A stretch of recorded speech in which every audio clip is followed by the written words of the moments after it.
എല്ലാവർക്കും നമസ്കാരം. ഇന്നത്തെ എൻ്റെ പുതിയ വീഡിയോ ഫിലിമിലേക്ക് നിങ്ങളേവരെയും സ്വാഗതം ഞാൻ ക്ഷണിച്ചിരുന്നു. ഞാൻ ഇന്നിവിടെ പറയാൻ പോകുന്നത് ഒരു സിനിമയെക്കുറിച്ചാണ്. Cinema review. എനിക്ക് വളരെ ഇഷ്ടപ്പെട്ട സിനിമകളിൽ ഒന്നാണ് ഇത്. ഇതൊരു പഴയ മലയാള സിനിമയാണ്. സിനിമയുടെ പേര് കഴുകൻ.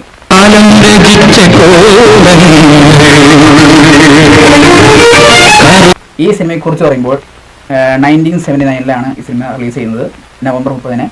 അതുകൊണ്ട് തന്നെ കഴിഞ്ഞ മാസം 2025 നവംബർ 30 ഈ സിനിമ റിലീസ് ചെയ്തപ്പോൾ ഇപ്പോൾ 46 വർഷം തികഞ്ഞു.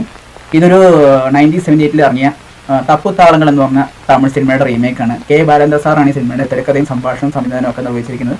അപ്പോൾ ഇതിന് മലയാളം റീമേക്കായ കഴുകനിൽ സിനിമ ഡയറക്റ്റ് ചെയ്തത് AB രാജ സാറാണ്. അദ്ദേഹത്തിന് തന്നെ സ്വന്തം സിനിമ നിർമ്മാണ കമ്പനിയായ കലാരഞ്ജനി ഫിലിംസിന്റെ ബാനറിൽ അദ്ദേഹം തന്നെയാണ് തിരക്കഥയും സംഭാഷണവും നിർമ്മാണമൊക്കെ നിർവഹിച്ചത്. തമിഴ് വേർഷനിൽ രജനീകാന്തും സരിതയാണ് അഭിനയിച്ചത്. മലയാളം വേർഷനിൽ നമ്മുടെ അനുശ്വരനായ നടൻ ജയൻ സാറും ശുഭ മേഡവുമാണ് അഭിനയിച്ചത്. ഒപ്പം സുകുമാരൻ സാറും ബഹദൂർക്കയും പിന്നെ ഗസ്റ്റ് റോളിൽ ജഗതി ചേട്ടനൊക്കെ അഭിനയിക്കുന്നുണ്ട്. പിന്നെ ശ്രീലത നമ്പൂതിരി അഭിനയിക്കുന്നുണ്ട്. അപ്പോൾ സിനിമയുടെ കഥയിലേക്ക് കിടക്കുകയാണെങ്കിൽ ഇതൊരു കാലിക പ്രസക്തിയുള്ള സബ്ജക്റ്റാണ്. ഈ അഴുക്കുചാലിൽ നിന്നും രക്ഷപ്പെടാൻ ശ്രമിക്കുമ്പോൾ അതിന് വിധി സമ്മതിക്കാതെ പോയ ഒരു ഹതഭാഗ്യരായിട്ടുള്ള ആൾക്കാരുടെ കഥയാണ്. അതായത് ഈ തെറ്റായ മാർഗത്തോടെ പണം സമ്പാദിച്ച് ജീവിതം മുന്നോട്ട് കൊണ്ടുവന്ന 3 പേരുടെ ഇൻട്രൊഡക്ഷനാണ് സിനിമയുടെ തുടക്കം. അതായത് നായിക, നായകൻ, വില്ല്. അപ്പോൾ നായികയുള്ള ശുഭ അവതരിപ്പിക്കുന്ന മാലതി എന്ന കഥാപാത്രം ഒരു സെക്സ് വർക്കറാണ്, പ്രോസ്റ്റിറ്റ്യൂട്ടാണ്. അപ്പോൾ അവരുടെ രംഗങ്ങളൊക്കെയാണ് ഈ സിനിമയുടെ തുടക്കം കാണിക്കുന്നത്. അവരുടെ വീട്ടിലേക്ക് കസ്റ്റമർ വരുന്നതും പൈസ വാങ്ങുന്നതും അവരും വെച്ച് വസ്ത്രം അഴിക്കുന്നതും അത് കണ്ട് രസിച്ചിരിക്കുന്ന ഈ കസ്റ്റമറിനെ നമുക്കവിടെ കാണാൻ സാധിക്കും. അപ്പോൾ ഈ വീട്ടിലേക്ക് കസ്റ്റമറിനൊക്കെ എത്തിക്കുന്നത് നമ്മുടെ ബഹദൂർക്ക് അവതരിപ്പിക്കുന്ന കുട്ടിക്കൊടുക്കാനായുള്ള മണി എന്ന കഥാപാത്രത്തെയാണ് കാണിക്കുന്നത്. അപ്പോൾ ഈ വഴിയിൽ പോകുന്ന ചെറുപ്പക്കാരെ കാണുകയും അവരുടെ പുറകെ പോവുകയും അവരെ ഫോളോ ചെയ്തിട്ട് ഇങ്ങനെ പരസ്പര ബന്ധത്തിൽ കാര്യങ്ങളൊക്കെ പറഞ്ഞ് ഇങ്ങനെ കൂട്ടിക്കൊണ്ടു പോകുന്നവരാണ് കാണിക്കുന്നത്. അപ്പോൾ ഇത് ടൈറ്റിൽ സോങ് ആയിട്ടുള്ള താളം തെറ്റിയ രാഗങ്ങൾ എന്ന് പറഞ്ഞൊരു ഗാനത്തിലൂടെയാണ് ഈ 3 പേരുടെ ജീവിതം കാണിക്കുന്നത് തന്നെ.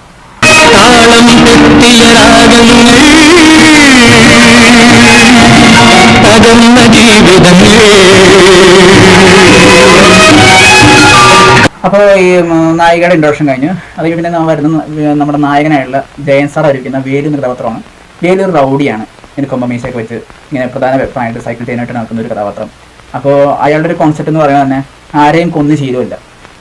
ദേഹോദരം ഏൽപ്പിക്കുന്നുണ്ട്, കയ്യും കാലം വെട്ടുന്നുണ്ട്, പക്ഷേ ആരെയും കൊന്നു ശീലമില്ല. കാര്യം വേലൊരു കൊലപാതകം അല്ലാത്തതുകൊണ്ട് തന്നെ ആരെയും കൊന്നു ശീലമില്ല. അപ്പോൾ അവരെ അപ്പോൾ ഇൻട്രോ എന്ന് പറയുന്നത് ഒരു കൊട്ടേഷൻ നടത്തുന്നതാണ്. ആ കൊട്ടേഷൻ നടത്തി കഴിഞ്ഞ ശേഷം പിന്നെ കസ്റ്റമർ സംസാരിക്കുമ്പോഴാണ് ഈ സംഭാഷണം പറഞ്ഞു കേൾക്കുന്നത്. അത് കഴിയുമ്പോൾ തന്നെ പിന്നെ നമ്മുടെ സുകുമാരൻ അഭിനയിക്കുന്ന വില്ലൻ കഥാപാത്രം ഗോപിയാണ്. ഗോപി ഒരു കള്ളച്ചാരയും കാച്ചി സമ്പന്നനായ ഒരു വ്യക്തിയാണ്. അതിനേക്കാൾ ഉപരി ഒരു ശ്രീലമ്പടനാണ്. അപ്പോൾ ഇയാളുടെ കോൺസെപ്റ്റിൽ കല്യാണം എന്ന സങ്കല്പമില്ല. അതുകൊണ്ട് തന്നെ ഈ മാലതി പോലുള്ള സെക്സ് വർക്കറായിട്ടുള്ള പെൺകുട്ടികളെയൊക്കെ വീട്ടിലേക്ക് വിളിച്ചേറ്റി സൗകര്യം പോലെ ഉപയോഗിക്കുകയും അത് മടുത്ത് കഴിയുമ്പോൾ പൈസ കൊടുത്ത് പറഞ്ഞയക്കുന്ന ഒരു കഥാപാത്രമാണ്. പെണ്ണ് മോട്ടോർ സൈക്കിളൊക്കെ ഇയാൾക്ക് ഒരുപോലെയാണ്, കൂടെ മാറ്റിക്കൊണ്ടിരിക്കും. അതിൽ നാളെ വെച്ചുകൊണ്ടിരിക്കില്ല, പൈസ കൊടുത്ത് പറഞ്ഞയക്കും. അങ്ങനെ ഒരു കഥാപാത്രമാണ്. പുള്ളിയുടെ ഇൻട്രോ എന്ന് പറഞ്ഞാൽ തന്നെ ഒരു ബൈക്കുമായിട്ട് വീണ്ടും ഉള്ളിലേക്ക് കയറ്റുന്ന രംഗമാണ്. പുറകിൽ പെൺകുട്ടി ഇരിപ്പുണ്ട്. അപ്പോൾ നിലവിൽ വീട്ടിലുണ്ടായിരുന്ന ഒരു പെൺകുട്ടീനെ വിളിക്കുകയും അവളെ എങ്ങോട്ടാണ് പോകുന്നതെന്ന് ചോദിക്കുമ്പോൾ അവൾ മറുപടി കൊടുത്തിട്ട് പൈസ കൊടുത്ത് പറഞ്ഞയക്കുകയാണ്. പിന്നെ വീട്ടിലേക്ക് വിളിച്ചുകൊണ്ട് പെണ്ണിനെ വീട്ടിലേക്ക് അകത്തേറ്റി ടാക്കി തുറക്കുന്നുണ്ട്. എനിക്കിവിടെ എല്ലാവിധ സൗകര്യങ്ങളുണ്ട്, ഊണിനോണ്, കാപ്പി കൊടുക്കാൻ തോന്നി, എന്നെ ചതിക്കാൻ വല്ല ഭാവം ഉണ്ടെങ്കിൽ അന്ന് നിന്റെ അവസാനമാണെന്നൊക്കെ പറഞ്ഞ് കുറേ ചീത്ത പറയും. അപ്പോൾ കള്ളച്ചാരയെ മാറ്റിയാണ് ഞാൻ വീട് നിർമ്മിച്ചെന്നൊക്കെ പറയുമ്പോൾ അത് കള്ളച്ചാര എടുത്ത് കാണിക്കുകയും ചെയ്യുന്നുണ്ട്. നിനക്കിവിടെ എല്ലാവിധ സൗകര്യങ്ങളും, ഊണിനൂണ്, കാപ്പിക്ക് കാപ്പി, കൊടുക്കാൻ കൂടി, പക്ഷേ എന്നെ ചതിക്കാനാണ് ഭാവമുണ്ടെങ്കിൽ അന്ന് നിന്റെ അവസാനം. അപ്പോൾ അങ്ങനെ അയാളിങ്ങനെ ഗോപി ഇങ്ങനെ സാക്ഷായിട്ട് സംസാരിക്കുമ്പോൾ ഈ വന്നു കയറി പെണ്ണ് വയ്ക്കും, ചെണ്ണ് സ്നേഹത്തോടെ സംസാരിക്കാൻ അറിഞ്ഞുകൂടെ എന്ന് വയ്ക്കുമ്പോൾ എൻ്റെ സ്നേഹം സംസാരത്തിലല്ല പ്രവൃത്തിയിലാണെന്നും പറഞ്ഞ് വേഗം സാരി റൊമാൻറ്റിക്കായിട്ട് സാരിയൊക്കെ കഴിച്ച് കെട്ടിപ്പിടിക്കുന്നതാണ്. അതാണ് ഈ ടൈറ്റിൽ സോങ്ങിലൂടെയാണ് ഈ 3 പേരുടെ ലൈഫ് കാണിക്കുന്നത്. തെറ്റായ മാർഗത്തോടെ പണം സമ്പാദിച്ച് സമ്പന്നനാണ് ശ്രമിക്കുന്ന ആൾക്കാർ. പിന്നെ നമ്മൾ കാണുന്ന നമ്മുടെ നായകനായ വേലുവിൻ്റെ ഒരു കൊട്ടേഷൻ സംബന്ധമായ കുറച്ച് രംഗങ്ങളാണ് ഇനി കാണിക്കുന്നത്. ഒരു കൊട്ടേഷൻ ഏറ്റെടുക്കുകയാണ്, ഒരു മീറ്റിംഗ് അലമ്പാക്കാൻ വേണ്ടി കൊട്ടേഷൻ ഏറ്റെടുക്കുകയാണ്. അപ്പോൾ എടുക്കുന്ന ഒരു കൊട്ടേഷൻ എന്ന് പറയുന്നത് ഈ സോഡ ബോട്ടിലുകൊണ്ടുള്ള ഒരു പ്രയോഗമാണ്. ഈ മീറ്റിംഗ് നടക്കുന്ന ഗ്രൗണ്ടിലെ സദസ്സിൻ്റെ അവിടെ പോയിട്ട് ഈ വെട്ടിക്കഴിയിൽ നിന്ന് വാങ്ങിച്ചൊരു സോഡ കുപ്പിയൊക്കെ വാങ്ങി 4 സോഡ കുപ്പി എടുക്കും. സോഡ വെള്ളം നിറച്ചിട്ട് ആ സോഡ കുപ്പി ഇങ്ങനെ എടുത്ത് ആദ്യം ഒരു സോഡ കുപ്പി എറിയും. പിന്നെ അതിൻ്റെ പുറകെ വേറെ അടുത്ത കയ്യിൽ സോഡ കുപ്പി എടുത്ത് എറിയുമ്പോൾ അത് രണ്ടും കൂടി കൂട്ടി ഉടഞ്ഞ് ചില്ല് കഷ്ണങ്ങളും മറ്റേ വെള്ളമൊക്കെ ഇരിക്കുന്ന ആൾക്കാർ ദേഹത്ത് വീഴും. അപ്പോൾ ഇത് കൊണ്ടു കഴിയുമ്പോൾ ആൾക്കാർ വരണ്ട് ഓടുകയും മീറ്റിംഗ് അലമ്പാവുകയും ചെയ്യുന്നുണ്ട്. ഇത് കണ്ടിങ്ങനെ പൊട്ടിച്ചിരിച്ച് കൈയടിച്ചുകൊണ്ടിരിക്കുമ്പോഴാണ് വേലിനെ പിടിക്കാനായിട്ട് പോലീസുകാർ വരെയും വേലി അവിടെ നിന്ന് ഓടി രക്ഷപ്പെടുകയും ചെയ്യുന്നുണ്ട്. അപ്പോൾ നേരെ അഭയം പ്രാപിക്കുന്നത് നമ്മുടെ മാലതിയുടെ വീട്ടിലേക്കാണ്. അന്നാണ് വേലു മാലതിനെ ആദ്യമായിട്ട് കാണുന്നത് തന്നെ. അപ്പോൾ അങ്ങനെ അതുവഴി മാലതി ഒരു പ്രോസ്റ്റിറ്റ്യൂട്ടാണ്. അവിടെ ഒരു കസ്റ്റമറായിട്ട് ഇങ്ങനെ ഇടപാടുണ്ടെന്ന് മനസ്സിലാക്കും. അപ്പോൾ ഈ പെട്ടെന്നുള്ള ഇടിച്ചേറലായതുകൊണ്ട് മാലതി ചോദിക്കുന്നുണ്ട്, താൻ എങ്ങോട്ടാണ് ഇടിച്ചേർന്നത്, താൻ ആരാ, താൻ ഇവിടുത്തെ എന്നൊക്കെ പറഞ്ഞ് ഇങ്ങനെ ചീത്ത പറയും. അങ്ങനെ വെപ്രാളപ്പെട്ട് ചോദിക്കും. അപ്പോൾ കസ്റ്റമർ ആണെങ്കിൽ ഇയാളെ ഓടിച്ചുവിടാനുള്ള പണി നോക്കുമ്പോൾ വേലു അയാളെ സൈക്കിൾ ചെയിൻ എടുത്ത് കാണിച്ച് പേടിപ്പിച്ച് ഓടിച്ചു വിടും. അപ്പോൾ ഇന്നത്തെ ദിവസം ഈ കഞ്ഞുടി മുടിച്ചതിൻ്റെ പേരിൽ മാലതി വേലിന് ചീത്ത പറഞ്ഞുകൊണ്ടിരിക്കുമ്പോഴാണ് ഇങ്ങനെ നിന്റെ റേറ്റ് എന്തോരാണ്, ഈ ഒരു ദിവസം എന്ത് സമ്പാദിക്കും എന്ന് വേലിൻ്റെ ചോദ്യത്തിൽ മാലതി കൊടുത്ത മറുപടി 300 രൂപ സമ്പാദിക്കുന്നതായിരുന്നു. അപ്പോൾ അന്നത്തെ കാലത്ത് 300 രൂപ എന്ന് വലിയ കാര്യമാണ്. അപ്പോൾ 300 രൂപ സമ്പാദിക്കും എന്നൊക്കെ പറഞ്ഞ് അത് കേൾക്കുമ്പോൾ ഞാനൊരു പൂജ്യം കൂട്ടി പറഞ്ഞതാണ് എന്ന് പറയുമ്പോഴേക്കും അപ്പോൾ തൻ്റെ കയ്യിലുണ്ടാകുന്ന ഒരു 50 രൂപ എടുത്ത് അവൾക്ക് കൊടുക്കും. അപ്പോൾ ആ സംഭാഷണത്തിലൂടെ വേലിന് മാലതിക്ക് ഇങ്ങനെ പ്രോസ്റ്റിറ്റ്യൂട്ട് മാത്രമല്ല, എൻ്റെ കൂടെ അവൾക്ക് വയ്യായികയുണ്ട്, ഇങ്ങനെ ചുമയ്ക്കുന്ന ഒരു അസുഖമുണ്ട്, വല്ലാതെ ഇങ്ങനെ ചുമയ്ക്കുന്ന ഒരു അസുഖമുണ്ട്. അതിനെ ഹെൽപ്പ് ചെയ്യാനോ ഹോസ്പിറ്റലിൽ കൊണ്ടുവരാനോ ആരുമില്ല. അപ്പോൾ അത് കാണുമ്പോൾ വേലിന് സഹതാപം തോന്നും ഇവിടെ കാണുമ്പോൾ.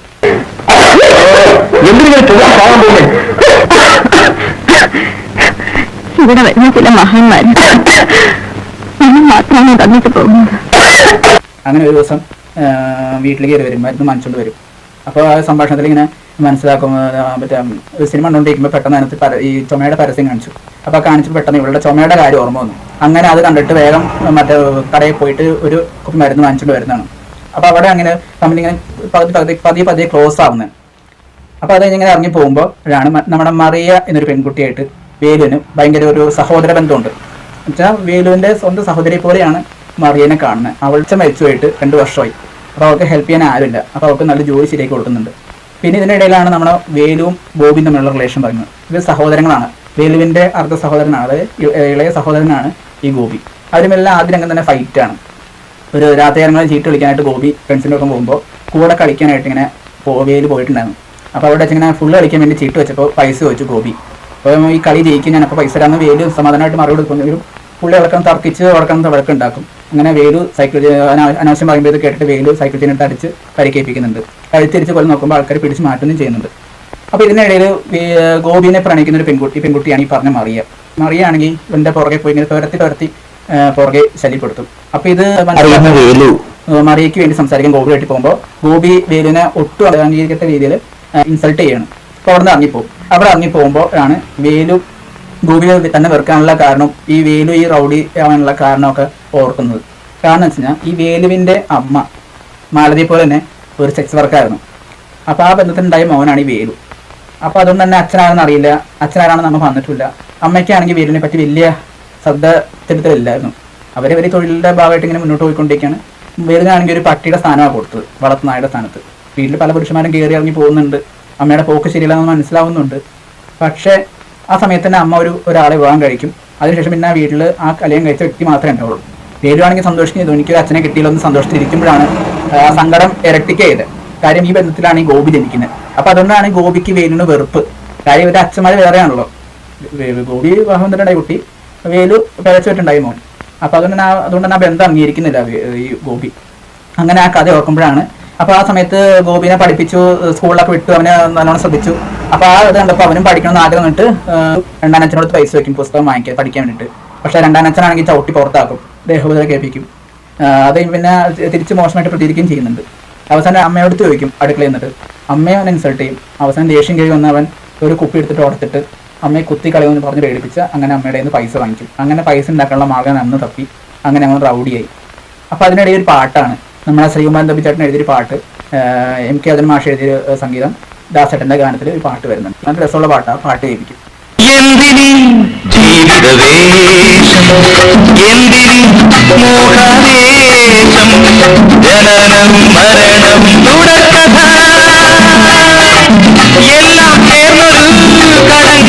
പിന്നെ വേലൊരു കൊട്ടേഷൻ ഏറ്റെടുക്കുന്നുണ്ട്. ആ കൊട്ടേഷൻ എടുക്കുമ്പോൾ ഒരു പാവം മനുഷ്യൻ താൻ കാരണം മരിക്കുകയാണ്. അത് അവിടെന്ന് വെച്ചാൽ ഒരു പണക്കാരൻ വേലിനെ വിളിച്ചുകൊണ്ട് പോകും, എനിക്കൊരു ജോലി ഒത്തുന്നുണ്ട്, ഞങ്ങൾക്ക് തരട്ടെ എന്നൊക്കെ പൈസ അതിനുവേണ്ടി വിളിച്ചുകൊണ്ട് പോകും വീട്ടിലേക്ക്. നല്ലൊരു കെട്ട് നോട്ട് കൊടുത്തിട്ട് കൊട്ടേഷൻ ഏറ്റെടുക്കും. അതായത് ഈ ഫാക്ടറിയിൽ ഒരു മുതലാളിയും തൊഴിലാളിയും തമ്മിലുള്ള ഒരു സമരം നടക്കുന്നുണ്ടായിരുന്നു. അപ്പോൾ അതിൽ യൂണിയൻ ലീഡറായിട്ടുള്ള കേശവനെ വഴിയിൽ വെച്ച് ആക്രമിക്കാനാണ് കൊട്ടേഷൻ ഏറ്റെടുക്കുന്നത്. അയാളാണെങ്കിൽ ഇങ്ങനെ സൈക്കിളും ചവിട്ടിക്കൊണ്ട് പോകുമ്പോഴാണ് വേലു തടഞ്ഞു നിർത്തി ആക്രമിക്കുന്നത്. സൈക്കിൾ ചെയ്യുന്നുണ്ട് അടിച്ച് അവശനാക്കി കഴിയുമ്പോഴാണ് അയാളുടെ അവസ്ഥ പറയുമ്പോൾ അയ്യോ ഇത് വേണ്ടായിരുന്നു. കാരണം അയാളുടെ ഈ പറഞ്ഞ യൂണിയൻ ലീഡർ കേശവൻ്റെ കൂടെ ജോലി ചെയ്യുന്നൊരു മനുഷ്യൻ വയ്യാതെ കിടക്കുകയാണ്.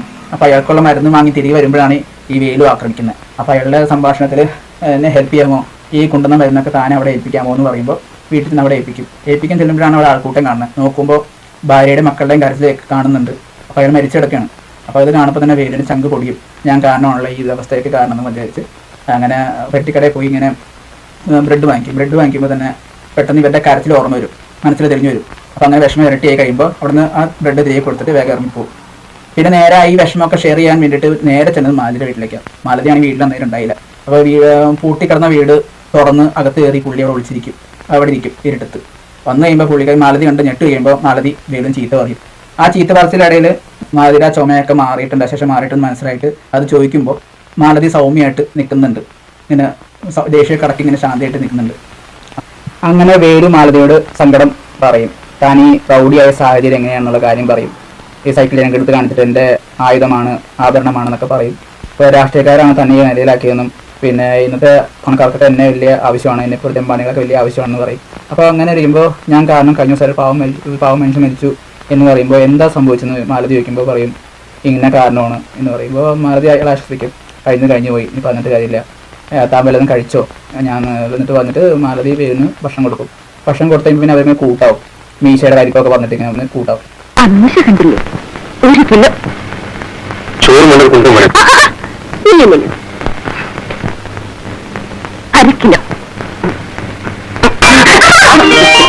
അത് പിന്നെ വേലു മാലതിയോട് ചോദിക്കും, നീ ഈ തൊഴിലിൽ എങ്ങനെ ഒന്ന് വെട്ടേന്ന് ചോദിക്കും. അപ്പോൾ അവള് കാര്യം പറയും, അന്ന് അവൾ ആരും സഹായിക്കാനില്ല വന്നപ്പോൾ കുറേ പേര് ഇങ്ങനെ ആക്കിയെടുത്തതാണെന്ന് പറഞ്ഞ് കാര്യം പറഞ്ഞു കഴിയുമ്പം അവസാനം വേലു ചോദിക്കും, നമുക്ക് ഈ തൊഴിലൊക്കെ അവസാനിപ്പിച്ച് നമുക്ക് നല്ല രീതിയിൽ ജീവിച്ചുകൂടെ എന്ന് ചോദിക്കുമ്പോൾ അപ്പോൾ ആര് വരുമാനം കണ്ടെത്തി തരുന്നു. അപ്പോൾ വേലു പറഞ്ഞു, ഞാനുണ്ട്, ഞാൻ എന്നെ പോറ്റാന്ന് പറയും. അങ്ങനെ ആ തീരുമാനത്തെ എത്തിക്കഴിഞ്ഞിരിക്കുന്ന സമയത്താണ് ഈ മണി പുറത്തുനിന്ന് ബെല്ലടിക്കും. ഈ കൂട്ടിക്കൊടുക്കാനായ മണി പുറത്തുനിന്ന് ബെല്ലടിക്കും. തൊഴിൽ തുറന്ന സമയമാകുമ്പോഴേക്കും ഈ മണി ബെല്ലടിക്കുന്ന പതിവാണ്. അപ്പോൾ കസ്റ്റമർ റെഡി ആയിട്ടുണ്ടെന്നുള്ളത് അറിയിപ്പാണത്. അപ്പോൾ അങ്ങനെ കഴിയുമ്പോൾ അവളുടെ കൺട്രോളൊക്കെ തെറ്റിയിട്ട് വേലിനോട് പറയും, നിങ്ങൾ വേഗം പോകുമെന്ന് പറയും, എനിക്ക് തൊഴിൽ തുടങ്ങേണ്ട സമയമായി, എൻ്റെ മനസ്സിട്ട് കുഴപ്പിക്കരുത് എന്നൊക്കെ പറഞ്ഞ് അവനങ്ങനെ പറഞ്ഞിരിക്കും. അപ്പോഴാണ് നമ്മുടെ വരുന്ന കസ്റ്റമറാണ് നമ്മുടെ ജഗതി ചേട്ടൻ, അമൃതാൽ സേട്ട് എന്നൊക്കെ പറഞ്ഞൊരു കഥാപാത്രം. ഒരു സൗറപ്പി കണ്ണടയും പൊന്നിയ ബെല്ലൊക്കെ ആയിട്ട് കോമഡി ടച്ചുള്ള കഥാപാത്രം. പുള്ളി വന്നിങ്ങനെ പുള്ളിയുടെ വിഷമങ്ങളൊക്കെ തുറന്നു പറയും തമാശ രൂപേണ. അത് വന്നിട്ട് ഇങ്ങനെ മാലതി ഈ പറഞ്ഞ അമൃതാൽ ചേട്ടൻ്റെ ദേഹത്തെ ഇറക്കുമ്പോൾ പെട്ടെന്ന് വേലുവിനെ മിസ് ചെയ്യും. അയാൾ മറ്റുള്ളവരിൽ നിന്നും ഇങ്ങനെ മറ്റുള്ളവർ കാണിക്കാത്ത സ്നേഹവും ആ കെയറിങ്ങൊക്കെ ഇയാൾ തന്നപ്പോൾ അവർക്ക് പതിയെ വേലിനോട് പ്രേമം തോന്നും. അപ്പോൾ ആ സമയത്ത് വേലു മൂക്കിപ്പിടി വയ്ക്കുന്ന ടിന്ന് മറന്നു വെച്ചിട്ടാണ് പോയത്. അപ്പോൾ ഇങ്ങനെ ആ വേലു പറഞ്ഞ കാര്യങ്ങൾക്ക് ഇങ്ങനെ ആലോചിക്കും, അവളുടെ പഴയ തൊഴിലൊക്കെ വന്ന സംഭവം ഞാൻ ജസ്റ്റ് നോക്കും. എന്നിട്ട് വേഗം വേലുവിൻ്റെ വീട്ടിൽ പോയിട്ട് കാര്യം പറയും, ഞാൻ നിങ്ങൾ പറഞ്ഞ കാര്യങ്ങളൊക്കെ ആലോചിച്ചു, ഞാൻ ഈ തൊഴിലൊക്കെ അവസാനിപ്പിക്കാൻ റെഡിയാണ്, നമുക്ക് ഒരുമിച്ച് ജീവിക്കാമെന്നൊക്കെ പറഞ്ഞ് അങ്ങനെ അവർ തീരുമാനം എടുത്ത് കെട്ടിപ്പിടിച്ച് അങ്ങനെ സന്തോഷത്തോടെ കെട്ടിപ്പിടിക്കും. അത് പിന്നെ വേലു മീശയൊക്കെ വടിച്ച് നല്ല നീറ്റായിട്ട് ഷർട്ട് പാൻറ്റൊക്കെ ഇട്ട് മാലതി വീട്ടിൽ പോകുമ്പോൾ നമ്മൾ വരുന്ന മാറ്റങ്ങളൊക്കെ കാണുമ്പോഴേക്കും മാലതിക്ക് സന്തോഷമാവും. അങ്ങനെ മാലതിയുടെ വീട്ടിൽ വേലു പാർക്ക് തുടങ്ങും. അപ്പോൾ ആദ്യത്തെ 2 ദിവസം തട്ടിമുട്ടിയൊക്കെ പോകും. അവർ പഴയ തൊഴിലൊക്കെ ഉണ്ടായ കാര്യങ്ങൾ, തമാശ കാര്യങ്ങളൊക്കെ ഇങ്ങനെ പരസ്പരം അങ്ങോട്ടും ഇങ്ങോട്ടും പങ്കുവയ്ക്കും. അപ്പോൾ വേലുവിൻ്റെ തമാശ നടന്ന കാര്യങ്ങൾ, പഴയ തൊഴിലുണ്ടായ തമാശ പങ്കുവയ്ക്കുമ്പോഴാണ് ആ കഥയിൽ ഈ ഫിലോം മനോഹറും അദ്ദേഹത്തിൻ്റെ ഭാര്യയും ഗസ്റ്റായിട്ട് വരുന്നത്. അത് കള്ളക്കാമകിയിട്ടും വരുന്നത്. അപ്പോൾ ആ തെറ്റിദ്ധാരണ പുറത്ത് ഇങ്ങനെ കാര്യം സെറ്റാവുകയും പൈസ ഒക്കെ വാങ്ങിച്ച് വേലു പോകുന്നുണ്ട്. അപ്പോൾ അതിനുശേഷമാണ് പിന്നെ വേലു മാലതി വീട്ടിലിരിക്കുമ്പോൾ മണി കാണാൻ വരും മാലതിനെ. അപ്പോൾ ഇത് കാണുന്ന വേലുവിന് ഭയങ്കര ദേഷ്യവും, ഏതാരും കിട്ടില്ലടാ പാട്ടായിട്ട് വെക്കുന്നൊക്കെ പറഞ്ഞ് ചീത്ത പറയുമ്പോൾ വേലു ദേഷ്യപ്പെട്ട് അയാളെ ചവിട്ടി പുറത്താക്കിയിട്ട് ഞാൻ കാണിച്ചു തരാടാന്ന് പറഞ്ഞ് വെല്ലു വിളിച്ചിട്ട് ഇറങ്ങിപ്പോകും. പറഞ്ഞത് കേട്ടില്ലേ, ഞാനും മാലതിയും ഒന്നിച്ച് ജീവിക്കാൻ തീരുമാനിച്ചിരിക്കുകയാണ്. നിനക്ക് എന്റെ വയസ്സിൽ തന്നെ അടിക്കണം, നിനക്ക് വേറെ ആരെയും കിട്ടില്ല വെപ്പാട്ടിയായിട്ട് വെക്കാൻ. അങ്ങനെ ഇവർ തമ്മിൽ ഒരു ശാരീരിക ബന്ധത്തിൽ ഏർപ്പെടും, മനസ്സിന് ശരീരം പങ്കുവയ്ക്കും. ആ സമയത്താണ് വേലു ജോലി അന്വേഷിച്ച് പുറത്തു പോകുന്നത്. ഇതേ സമയം മണി ഗോപിനെ കണ്ടുമുട്ടും. ഗോപിയുടെ വിവരം പറയും, മാലതി തൊഴിലൊക്കെ അവസാനിച്ചു, അവിടെ നിന്റെ ചേട്ടനിപ്പോൾ പെർമനന്റ് കീപ്പായിട്ട് വെച്ചിരിക്കുകയാണ്, ഇനി അവിടെ ആരെയും കേട്ടില്ല എന്നൊക്കെ പറഞ്ഞ്. അപ്പോൾ ഇത് കാണുമ്പോൾ ഗോപിയുടെ മുഖം വല്ലാതെയാവും. കാര്യം വെച്ച് കഴിഞ്ഞാൽ ഗോപിയുടെ പഴയൊരു ഇടപാടുകാരിയായിരുന്നു ഈ മാലതി. അപ്പോൾ അതുകൊണ്ട് തന്നെ ഇപ്പോൾ പുതിയ ജീവിതത്തിലേക്ക് കയറിയെന്ന് മനസ്സിലായി. ഇപ്പോൾ അവിടെ തിരികെ കൊണ്ടുവരാൻ വേണ്ടിയുള്ള ശ്രമത്തിൽ നടക്കും. അങ്ങനെ വീട്ടിൽ പോയിട്ട് ഇങ്ങനെ സാരിയും ഫ്രൂട്ട്സൊക്കെ ആയിട്ട് ഇങ്ങനെ പോകും. ചെന്നുമ്പോൾ അങ്ങനെ അഭ്യർത്ഥനയിൽ മാലതി ഇങ്ങനെ കേണ അപേക്ഷിക്കും, എന്നെ അങ്ങനെ പഴയ ജീവിതത്തിലേക്ക് കൊണ്ടുവരുന്നത്, ഞാൻ പുതിയ മാലതിയാണ് എന്നൊക്കെ പറയും. അപ്പോൾ അങ്ങനെ പറയുമ്പോൾ ഗോപി സമ്മതിക്കില്ല. അവസാനം ബലാത്കാരമായിട്ട് അവിടെ കെട്ടിപ്പിടിച്ച് ചുണ്ട് കടിച്ച് മുറിക്കും. അത് പിന്നെ ആ ഗോപി അവിടെ നിന്ന് ഇറങ്ങി പോകുമ്പോൾ വേലു ജോലി അന്വേഷിച്ച് പുറത്തുപോയി വേലു തിരിച്ചു വരും. അപ്പോൾ നേരത്തെ ഇങ്ങനെ വേടിക്കുറ്റി ഇറങ്ങണം. അപ്പോൾ ഇത് കാണുമ്പോൾ വേലുവിൻ്റെ മുഖം വല്ലാതെയാവും. അപ്പോൾ അതുകൊണ്ട് തന്നെ കുറേ വട്ടം ഇങ്ങനെ ഇടങ്ങനിട്ട് നോക്കും വീടിലേക്ക്. അപ്പോൾ ഇത് കാണുന്ന മാലതി ഇത് സംഭാഷണത്തിനിടയിൽ ഗോപി തൻ്റെ പഴയ ഇടപാടുകാരനാണെന്നും അയാൾ ഇവിടെ വന്നിട്ടുണ്ടായിരുന്നെന്നും ബലാത്കാരമായിട്ട് കെട്ടിപ്പിടിച്ച് എൻ്റെ ചുണ്ട് കടിച്ച് മുറിച്ചെന്നൊക്കെ പറഞ്ഞ് കേൾക്കുമ്പോൾ മാലതി പറഞ്ഞ് കേൾക്കുമ്പോൾ തന്നെ ഇതിനെ കാണാൻ വേണ്ടി വേലു ഇങ്ങനെ ഇറങ്ങി തിരിക്കും ദേഷ്യപ്പെട്ട്. അപ്പോൾ തന്നെ അവൻ കൊണ്ടുവന്ന ഫ്രൂട്ട്സും സാരിയൊക്കെ അവൻ്റെ മുഖത്ത് വലിച്ചെറിഞ്ഞിട്ട് വന്നാലെന്ന് പറഞ്ഞ് മാലതി കൊടുത്തു വിടും ഈ സാധനങ്ങളൊക്കെ. എന്നിട്ട് അവിടെ ചെല്ലുമ്പോൾ ഗോപിയാണെങ്കിൽ വേലുവിന് കുറേ അഭിമാനിച്ചു. മാലതിയുടെ കുറെ കാര്യങ്ങളൊക്കെ പറഞ്ഞ് വൃത്തികളൊക്കെ പറഞ്ഞ് ഇങ്ങനെ ഇൻസൾട്ട് ചെയ്ത് പുറത്തിറക്കുന്നുണ്ട്. അതിനുശേഷം പിന്നെ വേലുവിന്റെ സ്ഥാനവും മാനമൊക്കെ പോയി. ചട്ടമിത്തരൊക്കെ നടന്ന സമയത്തൊക്കെ ഈ പെട്ടിക്കടക്കാരന് പോലും നല്ല ബഹുമാനമായിരുന്നു. പക്ഷേ ഈ സ്ഥാനം ഒഴിഞ്ഞപ്പോഴേക്കും ഈ പെട്ടിക്കടക്കാരന് പോലും ബഹുമാനം കുറഞ്ഞു പോയി. മുമ്പൊക്കെ പൈസ കൊടുക്കാതെ ഫ്രീ ആയിട്ട് സോഡ കുടിച്ചിരുന്ന ആളാണ്. അപ്പോൾ ജോലി അന്വേഷിച്ച് പുറത്തിറങ്ങി കിട്ടാതെ തിരിച്ചു വന്ന് ഇങ്ങനെ പൈസ വയ്ക്കും, സോഡ വയ്ക്കുമ്പോഴൊക്കെ കാശ് വെച്ചിട്ട് സോഡ വരാമെന്നൊക്കെ പറഞ്ഞ് ഇങ്ങനെ അപമാനിച്ച് പുറത്തേക്ക് ഇടും. പിന്നെ ജോലി അന്വേഷിച്ച് നടന്ന സമയത്താണ് പെട്ടെന്ന് ജോലി സെറ്റ് ആവുന്നുണ്ട്. എങ്ങനെയാണെന്ന് വെച്ച് കഴിഞ്ഞാൽ പെട്ടിക്കട തന്നെ തിരിച്ചു വരുമ്പോൾ താൻ പണ്ട് ആക്രമിച്ച യൂണിയൻ ലീഡർ കേശവനെ കണ്ടുകിട്ടും. അയാളോട് കാര്യം പറയുമ്പോൾ ജോലി സെറ്റാക്കി കൊടുക്കും. ചോറൊരു പണിയുണ്ട്, തനിക്ക് ചെയ്യാൻ പറ്റുമോ എന്ന് ചോദിക്കുമ്പോൾ ശരി ഞാൻ ചെയ്യാം, അപ്പോൾ 2000 രൂപ ഡെപ്പോസിറ്റ് ഇടണം എന്നാലേ കയറാൻ പറ്റുള്ളൂ എന്ന് പറഞ്ഞിട്ട് അങ്ങനെ ജോലി ഏറെക്കുറെ കിട്ടി എന്നുള്ള സന്തോഷത്തിൽ വീട്ടിൽ വന്ന് മാലതിയുടെ കാര്യം പറയും. അപ്പോൾ 2000 രൂപ എങ്ങനെ കിട്ടുമെന്ന് മാലതി ചോദിക്കുമ്പോൾ നമുക്കൊന്ന് ശ്രമിച്ചു നോക്കാം, എന്തായാലും ഇവിടെ വരെ എത്തിയില്ലേ എന്നും പറഞ്ഞിരിക്കുമ്പോഴാണ് മാലതി ഒരു സന്തോഷ വാർത്ത പറയുന്നത്. മാലതി ഗർഭിണിയായെന്നാണ്. അപ്പോൾ ഇതൊക്കെ കണ്ട് സന്തോഷം പങ്കുവയ്ക്കുമ്പോഴാണ് ഈ പൈസ എങ്ങനെ എടുക്കും എങ്ങനെ ഒപ്പിക്കുന്ന ഒരു കണക്കൂട്ടിൻ്റെ ഇടയിൽ മാലതിക്ക് ഇങ്ങനെ ഒരു വെപ്രാളപ്പെട്ട് പുറത്തേക്ക് ഇറങ്ങി 2000 രൂപയ്ക്ക് കടം വാങ്ങിക്കാൻ വേണ്ടി ഇങ്ങനെ പുറത്തേക്ക് ഇറങ്ങും. അപ്പോൾ ആ സമയത്താണ് മണിയെ കണ്ടുകൂട്ടണേ. മണിയാണെങ്കിൽ പൈസക്കാരുടെ ഇടപാടിൽ സാമ്പത്തികം നല്ല കുറച്ചും കൂടി മെച്ചപ്പെട്ടിരിക്കുകയാണ്. കാര്യം ഇതിനു മുമ്പ് ഷർട്ടും മുണ്ടും സൈക്കിളും ഉന്തിപ്പിടുന്ന നടത്തവും ബീഡി വിലയൊക്കെ തന്ന ആളാണ്. ഇപ്പോൾ പൈസക്കാരുടെ ഇടപാടിൽ സാമ്പത്തികം നല്ല കുറച്ചും കൂടി മെച്ചപ്പെട്ടപ്പോൾ മണിയുടെ വേഷം ദുഃഖവും സഞ്ചാരമൊക്കെ സ്കൂട്ടറിലൊക്കെ ആയി, സിഗരറ്റായി, ബീഡിക്ക് വരും സിഗരറ്റൊക്കെ ആയി. അപ്പോൾ ആളാകെ മൊത്തത്തിൽ മാറി. അപ്പോൾ അയാളെ കണ്ടിങ്ങനെ വിശേഷം ചോദിച്ചു മാലതി. ചോദിച്ചപ്പോൾ ഒക്കെ ഇങ്ങനെ പുള്ളി ഇഷ്ടമില്ലാത്ത രീതിയിൽ സംസാരിച്ചു. അപ്പോൾ അങ്ങനെ അവസാനം അവിടെ നിന്ന് ഇങ്ങനെ ചീത്ത പറഞ്ഞു പോകും. കാര്യം മണി അപ്പോഴേക്ക് അനാവശ്യം പറയും മാലതിയോട്. അപ്പോൾ അത് കേൾക്കുമ്പോൾ മാലതി ചീത്ത പറഞ്ഞു ഇറങ്ങിപ്പോകും. പിന്നെ നേരെ കൂട്ടുകാരി അടുത്ത് പോകും.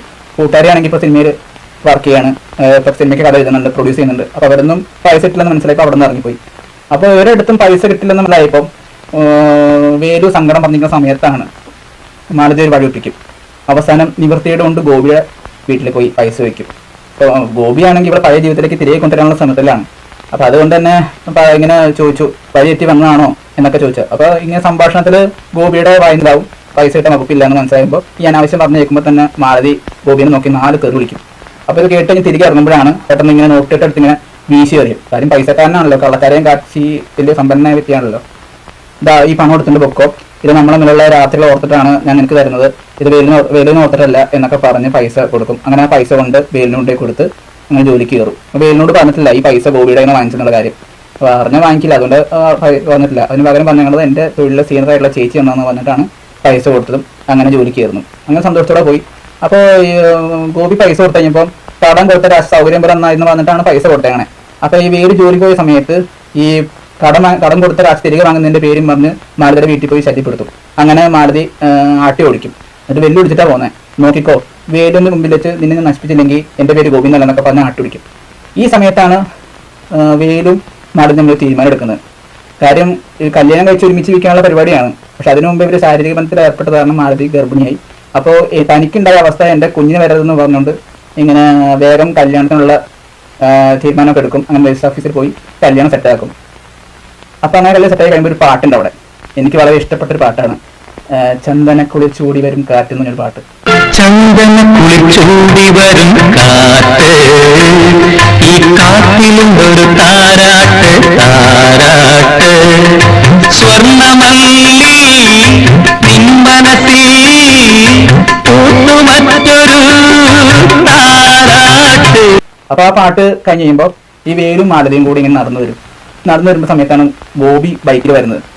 അപ്പോൾ വരുന്ന നിൽക്കുമ്പോൾ തന്നെ അപ്പൊ അന്ന് ശബ്ദം ചെയ്ത് പോയതായിരുന്നല്ലോ ഗോപി, വേലിനും വെച്ച് നിന്നെ നശിപ്പിച്ചില്ലെങ്കിൽ എൻ്റെ പേര് ഗോപി എന്നുള്ളതെന്ന് പറഞ്ഞത്. അപ്പോൾ ശബ്ദം നിറവേറ്റാൻ വേണ്ടി വന്നിരിക്കുകയാണ്. തൊട്ട് പുറകെ തന്നെ ഗോപിയുടെ ആൾക്കാർ വേലുവിനെയും മാലതിനെയും പിടിച്ചു വെക്കും. എന്നിട്ട് വേലിനും വെച്ച് തന്നെ മാലതിനെ നശിപ്പിക്കും, റേപ്പ് ചെയ്യും. അപ്പോൾ ആ സമയത്ത് സങ്കടവും ദേഷ്യമൊക്കെ അടക്കി പിടിച്ചതിന് സഹായമായിട്ട് വേലു നോക്കിക്കേണ്ട അവസ്ഥമേ ഉണ്ടായിരുന്നുള്ളൂ. രക്ഷിക്കാൻ സാധിക്കുന്നില്ല. ഇടയ്ക്ക് ഒന്ന് രക്ഷിക്കാൻ വേണ്ടി ഓടി വന്ന് ആൾക്കാർക്ക് തട്ടിമാറ്റി ഓടി വന്നെങ്കിലും ആ ഗുണ്ടകൾ ഇറങ്ങാലിട്ട് വീഴ്ത്തി വീണ്ടും പിടിച്ചു വെക്കുകയാണ് ചെയ്തത്. അവസാനം സാരി കെട്ട് വേലു അരയിന്ന് ബെൽറ്റ് ഊരിയിട്ട് ആ ഗുണ്ടകളൊക്കെ എല്ലാവരും അടിച്ചു ഓടിച്ചു. അപ്പോൾ ഇത് അറിഞ്ഞ ഗോപി അപ്പം തന്നെ ഷർട്ട് ഇട്ടുകൊണ്ട് ബൈക്ക് കയറി രക്ഷപ്പെടുന്നുണ്ട്. അപ്പോൾ അവനെയും പിടികൂടും വേലു. എന്നിട്ട് അവനെ അടിച്ച് പഞ്ചറാക്കും. ഗോപിയും ഗുണ്ടകളെ പോയി കഴിയുമ്പോൾ മാലതിനെ എടുത്തുകൊണ്ട് വേലു അപ്പോൾ അവിടെ സ്ഥലം കാലിയാക്കും. ഈ സമയത്താണ് ഗോപിനെ പിടിക്കാനായിട്ട് പോലീസ് വരുന്നത്. കാരണം കള്ളച്ചാരം ഉണ്ടാക്കിയതിൻ്റെ പേരിൽ പോലീസ് അറസ്റ്റ് ചെയ്യാൻ ഗോപിനെ അറസ്റ്റ് ചെയ്യാൻ വരും. അപ്പോൾ പോകുന്ന വഴിയിലാണ് ഇങ്ങനെ ഗോപിനെ കാണുന്നത്. അപ്പോൾ അയാളെ ശിങ്കിടിനെയും കൊണ്ട് പിടിച്ചുകൊണ്ട് വരുമ്പോഴാണ് ശിങ്കിടി കാണിച്ചു കൊടുക്കും, അതാണ് ഞങ്ങളുടെ മുതലാളി എന്ന് പറഞ്ഞു കാണിച്ചു കൊടുക്കുമ്പോൾ ഇതറിഞ്ഞ ഗോപി അവിടെ നിന്ന് ഓടി രക്ഷപ്പെടും ബൈക്കിൽ കയറി. പുറകെ പോലീസുകാർ ഫോളോ ചെയ്യും. പോകുന്ന വഴി വണ്ടി വന്നിട്ട് തലയടിച്ച് ഗോപി കിടക്കും. ആ സമയത്ത് മാലതി വീട്ടിൽ നിന്ന് ഇങ്ങനെ സങ്കടം പറയാണ് വേലിനോട്, നമ്മൾ ഒരു തരത്തിലും ജീവിക്കാൻ സമ്മതിക്കുന്നില്ല കേട്ടാ എന്നൊക്കെ പറഞ്ഞു കഴിയുമ്പോൾ ഇവളുടെ വായന്ന് ഗോപിയുടെ കയ്യിൽ നിന്ന് പൈസ വാങ്ങിച്ച കാര്യം പറയും. ഇത് കേൾക്കുമ്പോൾ വേല് ചൂടാവും. എന്നിട്ട് വേഗം ഇറങ്ങിത്തിരിക്കാൻ നോക്കും. കടം വാങ്ങിച്ച കാശ് തിരികെ കൊടുത്തു പറഞ്ഞിട്ട് അവനെ കാണാൻ ചെല്ലും. അങ്ങനെ പൈസ ഉണ്ടാക്കാനുള്ള മാർഗത്തിനിടയിൽ ഈ ചീട്ട് കളിക്കുന്ന കുറേ ടീംസിൻ്റെ ഇടയിൽ പോകും. ആ ടീംസിൻ്റെ ഇടയിൽ പോയിട്ട് അവരുടെ കാര്യം പറയുമ്പോൾ അത് രഹസ്യമായിട്ട് ഒന്ന് പറയും, നമ്മുടെ കടപ്പുറത്തൊരു ബംഗ്ലാവില്ലേ ശിവരാമൻ മുതലാളിയുടെ, അപ്പോൾ അയാൾ നാട്ടിൽ പോയിരിക്കുകയാണ്, അവിടെ വീട്ടിൽ ആരുമില്ല, അപ്പോൾ അവിടെ നിന്ന് നമ്മളെ മോഷ്ടിക്കാൻ പോയാൽ ഇന്ന് നല്ല കൊയ്ത്താണ് എന്ന് പറഞ്ഞ് അങ്ങനെ വേലിനെ നമ്മൾ കൊണ്ടാക്കും. എന്നിട്ട് അവിടെ വെച്ച് ആ സമയത്ത് തന്നെയാണ് ഒരു ശിങ്കിടി കേൾക്കുന്നുണ്ട് വേലിനെ കൊടുക്കാൻ. ഈ വേലു ചട്ടമ്പിത്താരൊക്കെ ഉപേക്ഷിച്ചല്ലോ, ആ സമയത്ത് വേലു ചട്ടമ്പിസ്ഥാനം ഒഴിഞ്ഞപ്പോൾ വേറൊരു ഗുണ്ട കയറുന്നുണ്ടായിരുന്നു. അപ്പോൾ ആ ഗുണ്ടായിട്ട് ചെറിയ ഏറ്റുമുട്ടുണ്ടായി, ഒരു പാവം മനുഷ്യ ഉപദ്രവിച്ചപ്പോൾ. അപ്പോൾ അതിൽ കയറി ഇടപെട്ട് ആ ഗുണ്ടേനെ അടിച്ച് പഞ്ചറാക്കിയായിരുന്നു. അപ്പോൾ അതിന് പകരം ചോദിക്കാനായിട്ട് ഈ സന്ദർഭം ഉപയോഗിക്കുകയാണ്. അങ്ങനെ ആ ഗുണ്ടയുടെ കാര്യം പറഞ്ഞ് ശിങ്കിടി കാര്യം പറഞ്ഞിട്ട് പോലീസിനോട് പരാതിപ്പെട്ടിട്ട് ആ മോഷ്ടിക്കാൻ പോയ സ്ഥലത്ത് വെച്ച് വേലിനെ അറസ്റ്റ് ചെയ്യും, എന്നിട്ട് ജയിലിൽ അടയ്ക്കും. ഈ സമയം മാലതി കുഞ്ഞിനെ പ്രസവിക്കും. അപ്പോൾ ആ പ്രസവത്തിൽ കുഞ്ഞ് മരിച്ചു പോകും. ഗോപി ഗർഭിണിക്കുന്ന സമയത്താണല്ലോ നശിപ്പിച്ചത്. അപ്പോൾ എന്താ കുഞ്ഞ് ജീവനില്ലാത്ത കുഞ്ഞായിരുന്നു. അങ്ങനെ സ്വപ്നവും പ്രതീക്ഷയൊക്കെ തകർന്നിട്ട് മാലതി ആ പഴയ തൊഴിലിലേക്ക് തിരിച്ചു പോയി വേശിയായിട്ട്. ഇതൊന്നും ജയിലിൽ കിടക്കുന്ന വേലു അറിയില്ല. ഇതേ സമയം ഗോപി വേലുവിനെ കാണാൻ ജയിലിലേക്ക് പോകുന്നുണ്ട്.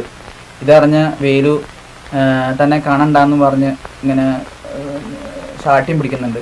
അപ്പോൾ അത് പറവാരം എന്ന് പറയുമ്പോൾ കാണാൻ മനസ്സിലെങ്കിൽ കുഴപ്പമില്ല, ഞാനൊരു കത്ത് തരാം, അത് കൊടുത്താൽ മതി എന്ന് പറഞ്ഞ് ഗോപി അപ്പോൾ തന്നെ പോക്കറ്റിൽ നിന്ന് ഒരു പേനയും ഒരു പേപ്പറും എടുത്ത് കാര്യം എഴുതും.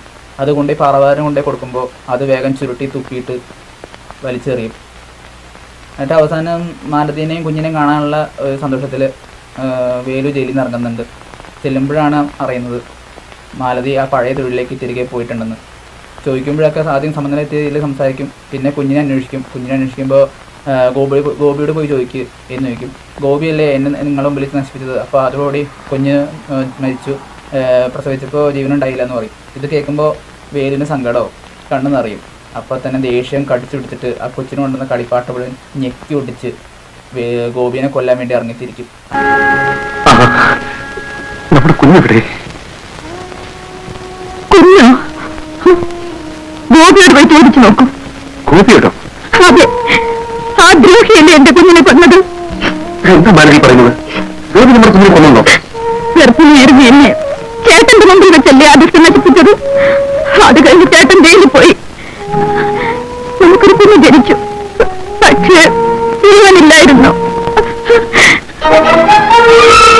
പക്ഷേ ഒരു കാര്യം, തന്റെ ആരാണെന്ന് ആർക്കും യാതൊരു സംശയം തോന്നാത്ത മാതിരി കുഞ്ഞ് ചേട്ടന് പകർത്തി വെച്ചതുപോലായിരുന്നു. അങ്ങനെ പോകുന്ന വഴി ഒരു കത്തിയൊക്കെ വാങ്ങിച്ച് അതും ഇങ്ങനെ പുറകെ കൈയും കെട്ടിക്കൊണ്ട് ഇങ്ങനെ അവൻ്റെ വീട്ടിൽ പോകും. ചെല്ലുമ്പം ഗോപി വീട്ടിലുണ്ടെന്ന്, വീടിൻ്റെ അകത്ത് ബൈക്കിരിപ്പുണ്ട്. അങ്ങനെ അകത്ത് വഴി ഇങ്ങനെ വശത്തു കൂടി പോകുമ്പോഴാണ് വേലു ഗോപിനെ കാണുന്നത്. ഗോപിയാണെങ്കിൽ കിണറ്റിൽ കുളിക്കുകയായിരുന്നു.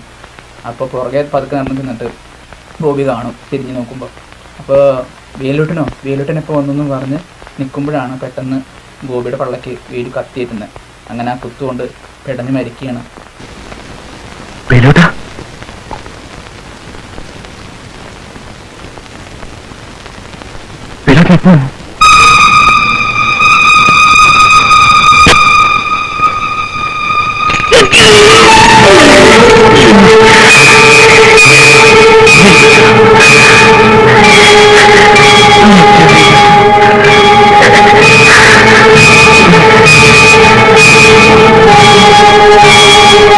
അങ്ങനെ ചോര പുരണ്ട കത്തി ഇങ്ങനെ ദേഹത്തൊക്കെ തുടച്ച് അത് വലിച്ചെറിഞ്ഞ് നേരെ ആ കത്തി മരത്തിനെ തറച്ച് കയറുന്നുണ്ട്.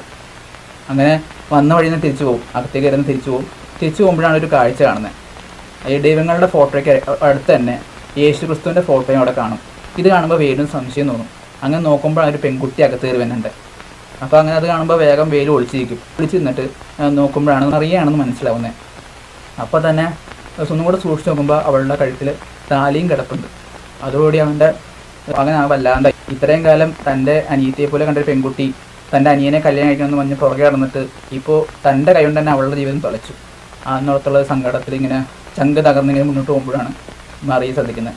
അപ്പോൾ വേഗം സന്തോഷത്തോടെ ചേട്ടാന്ന് മുന്നിൽ വെച്ച് ഓടി ചെല്ലുമ്പോൾ ഇങ്ങനെ ചേട്ടനെപ്പോൾ വന്നു, ചേട്ടനെപ്പോൾ ജയിലിൽ നിന്ന് ഇറങ്ങി വരുന്നു ഗോപിയേട്ടൻ ചോദിക്കാറുണ്ട്. ഇപ്പോൾ പണ്ടത്തെ പോലെ അല്ല, ഗോപിയേട്ടൻ ഒരുപാട് മാറിയിട്ടെന്ന് പറയും. അങ്ങനെ ജയിലിൽ വന്ന് കണ്ടപ്പോൾ സമ്മതിച്ചില്ലല്ലോ എന്നൊക്കെ പറഞ്ഞ് പരാതി പറഞ്ഞുകൊണ്ടിരിക്കുമ്പോൾ ഇവിടെ സന്തോഷ വാർത്ത പറയും, അമ്മയാവാൻ പോകാമെന്ന് പറയും. അപ്പോൾ ചേട്ടനെ അനുഗ്രഹിക്കണം എന്ന് പറഞ്ഞ് ഇങ്ങനെ കാല് പിടിക്കാൻ നിൽക്കുമ്പോൾ വേലു അവിടെ താങ്ങിയെടുത്തിട്ട് ചോദിക്കും, ചേട്ടൻ എന്തിനാ കരയണേന്ന് ചോദിക്കും. ഇല്ല, ഞാൻ എൻ്റെ സന്തോഷം കൊണ്ട് കരഞ്ഞു പോയതാന്ന് പറഞ്ഞു. അപ്പോൾ ഞാൻ ഗോപിയേട്ടനെ വിളിക്കാം, അപ്പോൾ കുളിക്കുകയാണ്, ചേട്ടൻ കുളിഞ്ഞ് വന്നിട്ടുണ്ടാവുന്ന കരുതി അങ്ങനെ മറിയ വേഗം ഓടി ചെല്ലുമ്പോൾ പിന്നെ കേൾക്കുന്നത് മറിയയുടെ നിലവിളിയാണ്. അപ്പോൾ അതുവരെ അടക്കി പിടിച്ച കരച്ചിൽ കരഞ്ഞങ്ങ് തീർത്ത് വേലു അവിടെ ഇരിക്കും. അത് വളരെ എന്താ പറയുക, നല്ല എന്താ പറയുക, ഭയങ്കര നാച്ചുറൽ പെർഫോമൻസ് ആണ് ജയൻ സാറിൻ്റെത്.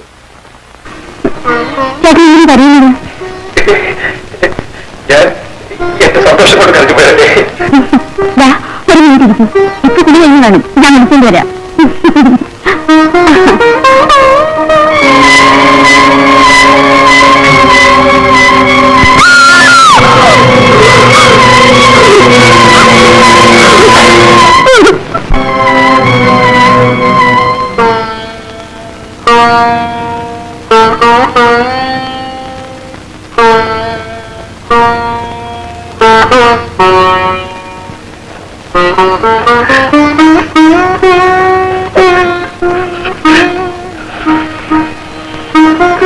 പിന്നെ കാണുന്നത് മാലതി ഒരു കസ്റ്റമറായിട്ട് വഴക്കടിക്കുകയാണ്, ഇങ്ങനെ പൈസയുടെ പേര് മുന്നിൽ വഴക്കടിക്കുകയാണ്. അപ്പോൾ അതിൻ്റെ ഒരു വഴക്കടിച്ചുകൊണ്ടിരിക്കുമ്പോൾ പെട്ടെന്ന് പോലീസുകാർ വരും, ഇവളെ അറസ്റ്റ് ചെയ്യും. വ്യഭിചാര കുറ്റത്തിന് ഇവളെ അറസ്റ്റ് ചെയ്തുകൊണ്ട് ജീപ്പിൽ കയറ്റുമ്പോഴാണ് ജീപ്പിൽ വേലും ഇങ്ങനെ വിലങ്ങാണ്ട് നിൽക്കുന്നതാണ്. അപ്പോൾ ചോദിക്കും, ചേട്ടൻ എന്തിനാ പിടിച്ചതെന്ന് ചോദിക്കും. അപ്പോൾ വ്യഭിചാര കുറ്റത്തിന് ആണുങ്ങളെ പിടിക്കാറില്ലല്ലോ, അപ്പോൾ ചേട്ടൻ എന്തിനാ പിടിച്ചെന്ന് ചോദിക്കുമ്പോൾ പറയും, ഞാൻ ഗോപിയെ കൊന്നു എന്ന് പറയും. അപ്പോൾ ഇത് കേട്ടുകൊണ്ട് കരഞ്ഞുകൊണ്ടും ചിരിച്ചുകൊണ്ട് അവളെ റിപ്ലൈ കൊടുക്കും, ആഹാ അപ്പോൾ ഇനിയുള്ള കാലം നമുക്ക് ഒരുമിച്ച് ജീവിക്കണമെന്നായിരിക്കില്ലേ എന്നും പറഞ്ഞിങ്ങനെ കരഞ്ഞുകൊണ്ടിരിക്കുമ്പോഴാണ് ജീപ്പ് പോയിക്കൊണ്ടിരിക്കുമ്പോഴാണ് ഇങ്ങനെ കഥ അവസാനിക്കുന്നത്. ഇവരുടെ കഥ അവസാനിക്കുന്നില്ല എന്ന് പറഞ്ഞിട്ട് ഇങ്ങനെ തലക്കെട്ടോടെ കാണിക്കും.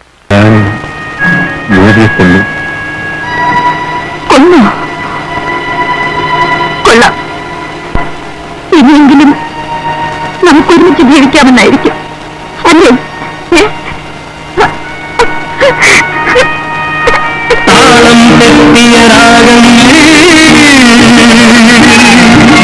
തകർന്ന ജീവിതങ്ങൾ കാലം രചിച്ച കോലങ്ങൾ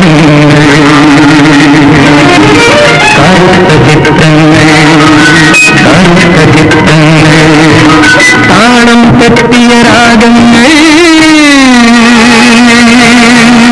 ഇതിനിടയിൽ മണിക്ക് എന്ത് സംഭവിച്ചെന്ന് വെച്ച് കഴിഞ്ഞാൽ മണി ആത്മഹത്യ ചെയ്തിട്ടോ. മണി സത്യം പറഞ്ഞൊരു പാവം മനുഷ്യനാണ്. കാരണം വേറൊന്നും കൊണ്ടല്ല, അയാൾ ഇങ്ങനെയുള്ള ഈ കൂട്ടിക്കൊടുപ്പെന്ന് പറഞ്ഞാൽ ഈ ചെളിക്കുണ്ടിലേക്ക് വീണ് പോയതാണ്. അപ്പോൾ അതിന് കരകയറാൻ ബുദ്ധിമുട്ടായതുകൊണ്ട് തൻ്റെ ആകെ ലക്ഷ്യം എന്ന് പറയുന്നത്, ഒരേ ലക്ഷ്യം എന്ന് പറയുന്നത് തൻ്റെ മകളെ എങ്ങനെയെങ്കിലും പഠിപ്പിച്ച് നല്ല നിലയിൽ എത്തിക്കുക എന്നുള്ളതായിരുന്നു. അവളെ നല്ലൊരു തൻ്റെ കൂടെ കെട്ടിച്ചയക്കുക എന്നുള്ളതായിരുന്നു. അപ്പോൾ ആ പ്രതീക്ഷ തകർന്ന് പോകുന്നുണ്ട്. പുള്ളിയുടെ മകളും വേശിയായിട്ട് മാറുന്ന അറിയുമ്പോൾ തന്നെ ആ മണിയും ഭാര്യയും മകളും കൂടി വിഷം കഴിച്ച് ആത്മഹത്യ ചെയ്യുന്നുണ്ട്. അപ്പോൾ ആ മണിയുടെ ജീവിതം അവസാനിച്ചു. അപ്പോൾ ഈ കഴുകൻ എന്ന് പറയുന്ന ഈ സിനിമ അക്കാലത്ത് വളരെ നല്ല വിജയം നേടിയ സിനിമയാണ്. സാമ്പത്തികമായിട്ട് വളരെ ഭേദപ്പെട്ട വിജയം നേടിയ സിനിമയാണ്. അക്കാലത്ത് ഏതാണ്ട് ഒരു 50 ദിവസം പൂർത്തിയാക്കിയ ഫിലിമാണ്. അന്നത്തെ കാലത്തൊക്കെ 50 ദിവസം ഒരു പടം പൂർത്തിയാക്കുക എന്ന് പറഞ്ഞാൽ വലിയ കാര്യമാണ്, മെഗാ ഹിറ്റിന് തുല്യമാണ്. മാത്രമല്ല ഈ സിനിമയിൽ നായികയുള്ള ശുഭയുടെ കരിയറിൽ തന്നെ ഏറ്റവും വലിയ ബെസ്റ്റ് മൂവീസ് ഒന്നാണ് കഴുകൻ എന്ന് പറയുമ്പോൾ. പിന്നെ ഈ സിനിമ സാമ്പത്തികമായിട്ട് വിജയമായിരുന്നെങ്കിലും കലാപരമായിട്ട് അംഗീകരിക്കപ്പെട്ടിട്ടില്ല. അതൊരു വലിയൊരു നെഗറ്റീവാണ്. ആ സമയത്ത് ഇതിൻ്റെ തമിഴ് വേർഷനായിട്ടുള്ള തപ്പുത്താളങ്ങൾ അതൊരു ക്ലാസിക്കൽ സിനിമയായിട്ട് തമിഴന്മാരെ അംഗീകരിച്ച് കഴിഞ്ഞു. രജനീകാന്തിന് മികച്ച നടനായിട്ട് ആൾക്കാർ അംഗീകരിക്കപ്പെട്ടു എന്ന് വേണമെങ്കിൽ പറയാം. ഈ ലോഹിതദാസ് പോലുള്ള സംവിധായകന്മാരുടെയും KG ജോർജ് പോലുള്ള സംവിധായകന്മാരുടെയൊക്കെ സിനിമകളാണ് ശരിക്കുമുള്ള സിനിമകൾ, അതൊക്കെയാണ് കല എന്ന് പറഞ്ഞിറക്കുന്നവരുടെ ഇടയിൽ ഇത്തരം സിനിമകൾ ആരും അധികം ശ്രദ്ധിക്കപ്പെടാതെ പോയി. പക്ഷേ ഇപ്പോൾ സോഷ്യൽ മീഡിയയിലൊക്കെ വഴി, ഫേസ്ബുക്കൊക്കെ വഴി ഈ ചിത്രത്തെ പറ്റി പറയുന്നുണ്ട്, ജയൻ്റെ പെർഫോമൻസിനെ കുറിച്ച് പറയുന്നുണ്ട്. എന്നെ സംബന്ധിച്ചാണെങ്കിൽ ഈ സിനിമ എനിക്ക് വളരെ ഇഷ്ടപ്പെട്ട ഒരു പടമാണ്. കാരണം ഇതിലെ ജയൻ ഫാനാക്കിയിട്ടുള്ള സിനിമയാണ് കഴിവുന്നത്. ഞാൻ ഇതിന് കുറേ സിനിമ കണ്ടിട്ടുണ്ട്, അങ്ങാടി, ചരവഞ്ചരം, കുറേ സിനിമ കണ്ടിട്ടുണ്ട്. പക്ഷേ ഈ സിനിമയിലൂടെയാണ് അദ്ദേഹത്തെ ഫുൾ ആക്ടർ എന്ന നിലയിൽ അദ്ദേഹം ചിത്രീകരിക്കുന്നതെന്ന് പറയുമ്പോൾ ഇത് മാത്രമേ എനിക്ക് വളരെ ഇഷ്ടപ്പെട്ട സിനിമയാണ്. അപ്പോൾ കഴുകൻ എന്ന് പറഞ്ഞ ഈ സിനിമയുടെ കഥ നിങ്ങൾക്ക് ഇഷ്ടപ്പെട്ടെന്ന് ഞാൻ വിശ്വസിക്കുന്നു. ചിത്രം ഇപ്പോൾ നിലവിൽ യൂട്യൂബിലുണ്ട്. അപ്പോൾ കാണാൻ താല്പര്യമുള്ളവർ ചിത്രം കാണുക, പ്രോത്സാഹിപ്പിക്കുക. മ്യൂസിക് സോണ്, സെൻട്രൽ ടോക്കീസ് പോലുള്ള യൂട്യൂബ് ചാനലിലൊക്കെ ഈ ചിത്രം അപ്ലോഡ് ചെയ്തിട്ടുണ്ട്. അപ്പോൾ എൻ്റെ ഈ വീഡിയോ ഫിലിം നിങ്ങൾക്ക് ഇഷ്ടപ്പെട്ടു എന്ന് കേട്ടിട്ടുണ്ടെങ്കിൽ തീർച്ചയായും എൻ്റെ ചാനലിൽ ലൈക്കും ഷെയറും സബ്സ്ക്രൈബും വിലപ്പെട്ട കമൻസൊക്കെ തരണമെന്നും അഭ്യർത്ഥിക്കുന്നു.